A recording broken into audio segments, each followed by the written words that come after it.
De retour dans Trudeau-Landry, c'est vendredi. Bon début de week-end à tout le monde. Merci beaucoup d'être là. Merci de nous avoir choisis. Jérôme Landry avec Jonathan Trudeau, Nicolas Lacroix, Alexandre Tétrault avec vous. 25226, c'est le numéro de texto pour ajouter votre grain de sel, ajouter votre commentaire ou encore nous refiler quelques informations. Le bilan quotidien de la COVID qui vient tout juste de sortir. C'est encore assez élevé, là. Ça me semble qu'on aimerait ça que ça casse un petit peu plus cette courbe-là. Encore 838 nouveaux cas de COVID qui sont confirmés au Québec. 8 décès supplémentaires, malheureusement. Et malheureusement aussi 10 hospitalisations supplémentaires. Donc oui, il y a une marge de manœuvre qui s'est dégagée, je pense, au cours des dernières semaines dans plusieurs marchés au Québec, plusieurs régions du Québec. Mais bon, il y a encore 10 là, quand on le regarde au niveau national. Par contre, il y a des chiffres très intéressants aussi qui sont sortis. Moi, j'aime ça qu'on focus là-dessus aussi. Là. Hier, record de doses de vaccins administrés au Québec. 110 000 doses qui ont été administrées. On parle aussi de 84 000 personnes qui ce matin avaient reçu leur fameux code QR. Mm-hmm. En passant, il y a plus de 200 000 courriels qui ont été envoyés. Et sur les 200 000 codes QR qui ont été envoyés, il y a 84 000 personnes qui l'ont téléchargé. Donc, allez checker allez vérifier dans vos indésirables. Vous avez peut-être reçu votre courriel avec le code QR. Juste mentionner, parce que bon, le bilan, le nombre de cas est un peu plus élevé là, que ce qu'on a vécu dans les derniers jours, mais j'en discutais avec quelqu'un hier. De semaine en semaine, le lundi, mardi sont toujours les jours où les chiffres sont plus bas parce que c'est davantage des chiffres de la fin de semaine. Mais à l'opposé, le jeudi, vendredi sont toujours les chiffres les plus élevés. C'est ça. Ce qu'il faut regarder, là, c'est vraiment la moyenne mobile, c'est-à-dire le nombre de cas quotidiens sur une période de 7 jours. Et la bonne nouvelle, là, hier, on parlait d'un 10%, juste en une semaine, on parlait d'un 10% de diminution pour la moyenne mobile par rapport à ce qu'on a connu la semaine dernière. Donc, je pense à Maryse, une auditrice, qui dit « Ouf, ça remonte. » Non, faut pas le voir comme ça. Non, c'est ça, c'est la moyenne. Faut voir qu'il y a une semaine, on était plus autour du 900 000 cas sur une base quotidienne. Là, la moyenne, elle est plus autour du 800 à peu près. Là. C'est ça, si tu regardes la courbe, mettons, prenez une courbe sur, le dernier mois et demi, c'est clair que la courbe générale est en descente. Ça, c'est assez évident et c'est assez clair. Revenons sur ce qui a été déposé hier, puis ça fait la une des journaux, évidemment, ce matin. La CAQ prend le relais du gouvernement Lévesque. Ça, c'est une des citations qui est à la une du Journal de Québec, Journal de Montréal ce matin. Ça concerne le projet de loi 96 qui vient un peu rafraîchir, si vous voulez, la loi 101 dans le but de protéger le français, d'assurer la survie du français. Beaucoup d'éléments là-dedans. Je vous avoue une chose, c'est un petit peu plus modéré que ce que je pensais. Pourquoi je dis ça? C'est que, par exemple, on avait su cette semaine que le gouvernement voulait aller jouer peut-être dans les statuts des villes qui ont des statuts de villes bilingues. Les pourcentages d'anglophones varient dans ces villes-là. Et on voulait peut-être modifier le statut des villes où il y a un faible pourcentage, genre 20-25% de gens qui sont des anglophones. Sauf que là, ces villes-là vont pouvoir garder leur statut de ville bilingue en adoptant des espèces de résolutions, en consultant la population. Donc, ça va être facile de s'en sortir. Moi, il y a quelque chose qui me dérange, là, c'est qu'on complique un peu la vie aux francophones pour accéder au cégep anglophone. Mais je vous dirais que les réactions sont assez bonnes par rapport au projet de loi du ministre Simon Jolin Barrette.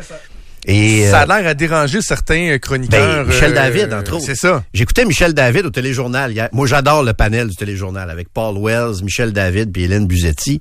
Là, Michel David t'as pas de bonne humeur. Il est pas de bonne humeur à la une de son journal ce matin. Je trouve qu'il y a pas assez de gens qui déchirent leur chemise, mais ça peut être aussi parce qu'un gouvernement a relativement bien fait son travail, tu sais. C'est ça. Mais en même temps, il y en a qui vont dire que c'est pas assez agressif. C'est ce que je comprends de ceux qui veulent une défense très agressive du français. C'est quelque chose qui est plus modéré que je pensais. Ce qui a été déposé hier, en gros. Il y a aussi la question de l'affichage. Par exemple, on donnait l'exemple de Canadian Tire, OK? On veut la nette prédominance du français. Par exemple, Canadian Tire pourrait s'appeler Centre de rénovation Canadian Tire. Mais le mot centre de rénovation doit être beaucoup plus gros que Canadian Tire. Donc, on verra comment tout ça va s'appliquer. On va aller retrouver notre prochain invité. Je sais que vous l'appréciez. On y a parlé il y a quelques semaines. Toujours eu bien du fun à débattre avec lui sur les plateaux de télévision. Il est docteur en droit, professeur, politologue. Frédéric Bérard qui est avec nous. Salut Frédéric! Salut Québec! Comment ça va? Hey, vous avez un bon show, les gars. Je vous écoutais de 15 minutes, puis je pense que je vais devenir un régulier. C'est une bonne chose. Vous êtes un gars de Montréal. Une bonne habitude. Bon, ben parfait. Merci, Frédéric. Je suis content d'entendre ça. C'est quoi ta première réaction? Moi, je disais, je trouve ça beaucoup plus modéré que ce à quoi je m'attendais. Il y a des chroniqueurs qui sont pas contents. Toi, comment tu vois ça, ce projet de loi-là? Ben, je suis assez d'accord avec toi, hein. Ça fait un an là, que Jolin Barrette nous annonçait qu'elle allait nous annoncer une annonce comme quoi que ça allait être costaud, musclé, avec des dents, tout ce que tu veux. Là, tu regardes ça, tu dis, ouais, OK, mais il n'y a pas grand-chose d'original là-dedans. Là, c'est des affaires qu'on doutait un peu. Moi, je pensais qu'il allait de go avec le cégep. Ça n'a pas été le cas.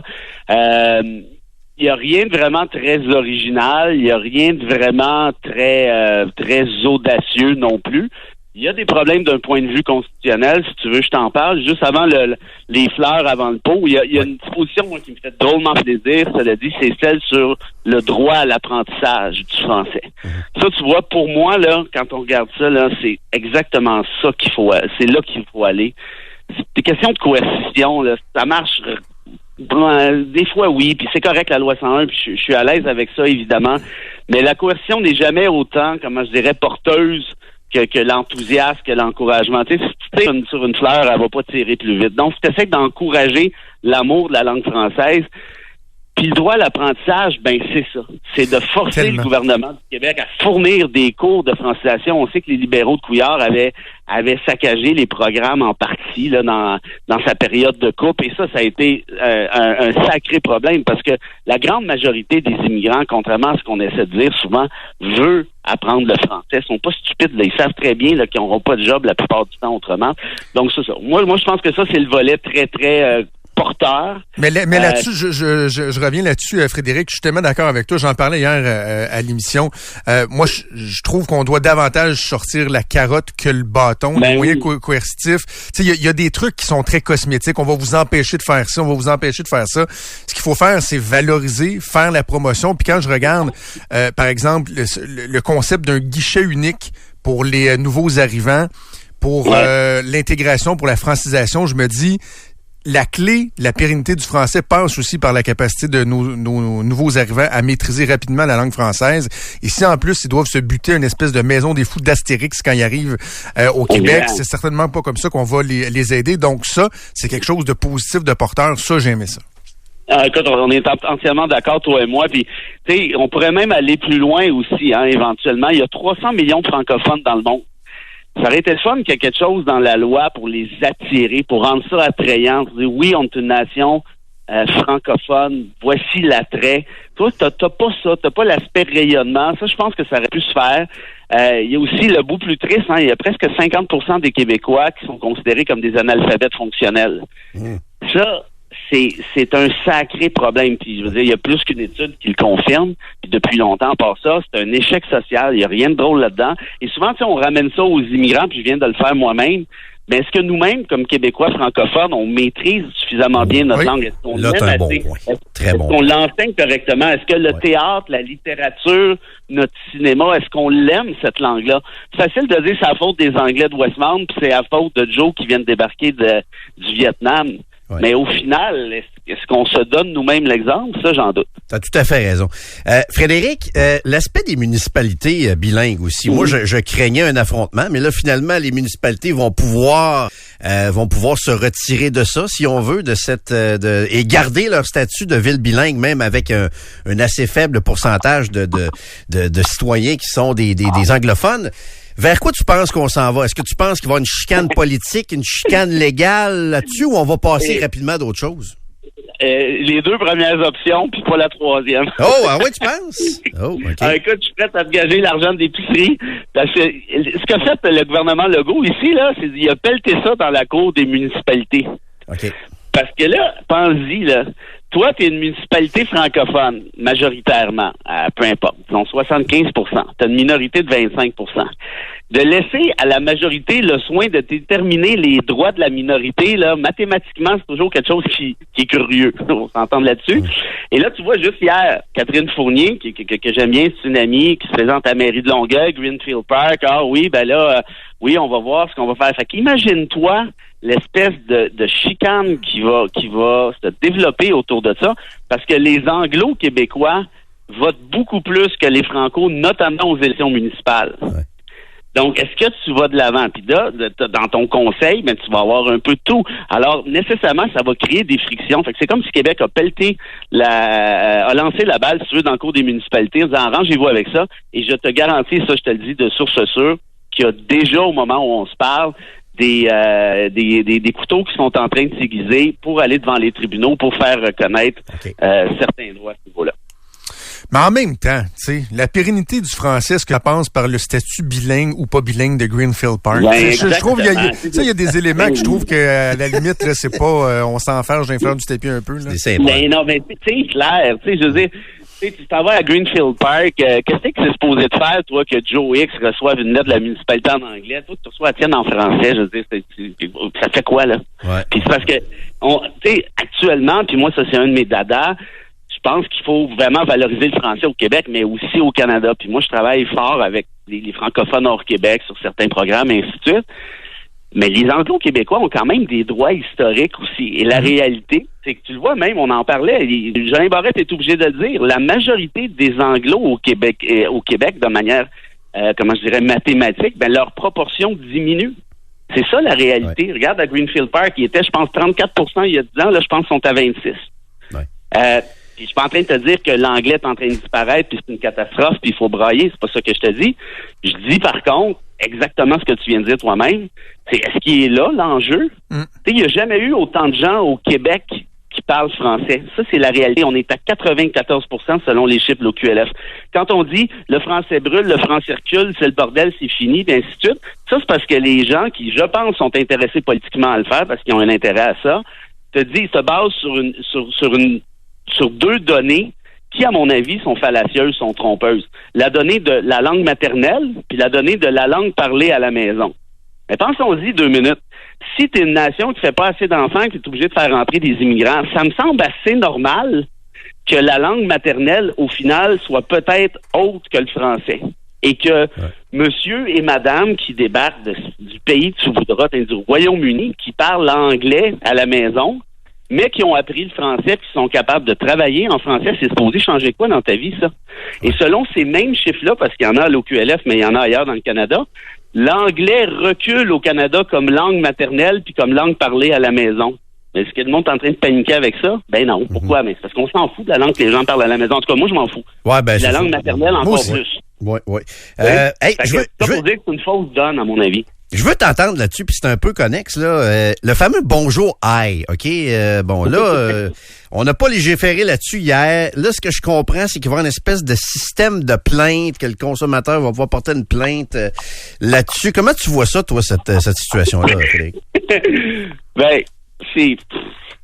Moi... Je sais pas, vous allez en penser, j'ai peut-être une petite idée, là. Il faut quand même vivre dans une société de cochons gras, solide, pour faire d'un bonjour aïe un sujet, un enjeu majeur. On est gâtés. Non, mais je sais pas, les gars, qui savez voyager un peu, je suis sûr que oui, là. Oui.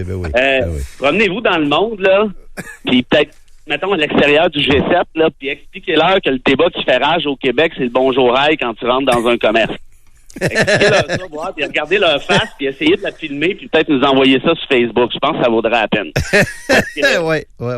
Non, mais tu sais, sérieux. Puis je dis pas que je suis insensible à 100% à ça, là, mais quand même, si la personne est bilingue, c'est une marque de respect, tout simplement. Là, peut-être le plus gros problème, c'est qu'encore là, nos amis habituels, ce qu'ils font, c'est qu'ils débarquent à La Senza, sur la rue Peel, à Montréal, puis là, ils tombent sur une fille de 18 ans et quart qui vient de débarquer de Moose-Jaw pour aller à McGill, puis la fille, elle vient de se faire embaucher il y a de ça 3h30, parce que ça donne qu'il y a une pénurie de main-d'œuvre au Québec parce qu'on a coupé les seuils d'immigration depuis la CAQ. Fait que la Senza n'a pas les moyens d'offrir 40$ de l'heure, fait qu'elle prend la première venue, puis elle essaie d'y apprendre le français sur le fly, puis Joe Blow, lui qui se fait dire bonjour, hi, puis là après ça, la fille a parlé juste en anglais, il capote, il écrit le Journal de Montréal, puis on en a encore pour 3 semaines d'en entendre parler. Est-ce que je sais pas, il me semble que on pourrait peut-être Bref. C'est ça. Non, t'as raison. Ça fait enjeu de société très privilégié et très gâté. Là. Mais Frédéric, je sais qu'on doit te laisser bientôt, mais avant qu'on se laisse, moi, ma crainte, c'est que ça devienne un enjeu beaucoup trop politique, beaucoup trop partisan. Chacun a trop à gagner ou à perdre. Les libéraux, le PQ, Québec solidaire, la CAQ. Et qu'au lieu que les gens s'unissent pour dire comment on peut pérenniser le français, que ça devienne un enjeu de souveraineté, un enjeu d'immigration, puis que la discussion se fasse sur les mauvaises bases, sur les mauvaises prémices. Mais tu vois, encore là, on est d'accord. Et tu sais pourquoi, à mon avis? C'est parce que justement, tu viens de le dire, on est parti sur des fausses prémices. Que le feu brûle. Fait que là, il n'y a pas un politicien qui oserait dire ce que je viens de dire là, depuis 15 minutes. 8 minutes, c'est si grave que ça que les gens parlent, je sais pas moi, le farci à la maison. Non, bon, s'ils parlent français à l'extérieur, est-ce que ça va? Donc, les politiciens sont là, puis regarde, même le PLQ a embarqué là-dedans. Et là, on n'aura peut-être pas le temps d'en parler aujourd'hui, mais il y a des enjeux de constitutionnalité à ce projet de loi-là. On pourra peut-être en parler un jour si vous voulez. Ils sont sérieux. Il y a une contravention, je pense, à l'ordre constitutionnel. Québec décide de faire cavalier seul, alors qu'à mon avis, clairement, il peut pas faire ça. Et en plus de ça, vous vous rappelez de la disposition dérogatoire, les gars, en toute la question de la loi 21, ainsi de suite. Ben là, ça, c'est devant les tribunaux au moment où on se parle. Or, Québec, hier, dans son projet de loi 96, a dit, moi, là, dans cette loi-là, j'applique la dérogatoire de la Charte canadienne, je suspends tous les droits et libertés prévus, et je fais la même chose pour ma Charte québécoise. Merci, puis bonsoir. Il dit pas en quoi, sur quoi, de quel droit il parle, c'est quoi l'objectif, pourquoi il fait ça, rien. Ça, je sais pas pour vous, mais moi, vivre dans un état de droit où une législature peut suspendre mes droits sans même me dire lesquels et m'expliquer pourquoi, je trouve ça insécurisant. On s'en reparle, Frédéric. Très intéressant tout ça. Merci beaucoup de nous avoir parlé. Bon week-end. Quand vous voulez, les gars. Bon week-end à Québec. Salut. Bye. Frédéric Bérard, donc, toujours bien intéressant. Docteur en droit, politologue, professeur également. Très bon. 11h21 au retour. Restez là. Le docteur Horacio Arruda qui répond à toutes nos questions.